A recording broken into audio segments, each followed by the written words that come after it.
Hey guys, quick video for you here. If you are replacing your head studs on a 5.9 Cummins, or even a 24 valve Cummins, or anything else for that matter, and something doesn't add up, I was gonna try and do this as preventative maintenance because these were on the threads after I changed the threads and everything. It just didn't feel right, and I thought, you know, I have it this far, might as well tear it down.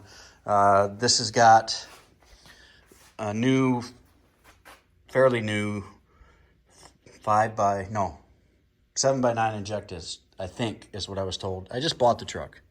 So I was trying to do some maintenance to keep some of this stuff from happening, and look at there.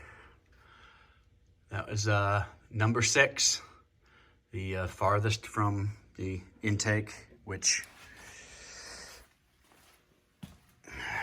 I'm glad I decided to take it down the rest of the way before any real harm was caught.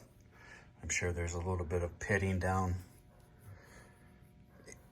in the exhaust valves from obviously burning a little bit of antifreeze, but I think we'll be able to clean her up and be all right without having to send the whole head out.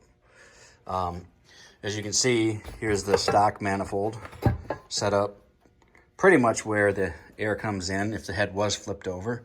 And you can see how far it has to go to number 6 for the fresh air. And I know that the coolant and the fresh air are separate, but that one gets awful hot. And to mitigate that, I know everybody's on a budget, and I am too, but combined with the studs and the new intake and the new gasket and a high flow 3-piece manifold, it should mitigate that problem. So decide for yourself with your truck. Obviously, everybody does their own thing, but I just, word of caution. Thanks.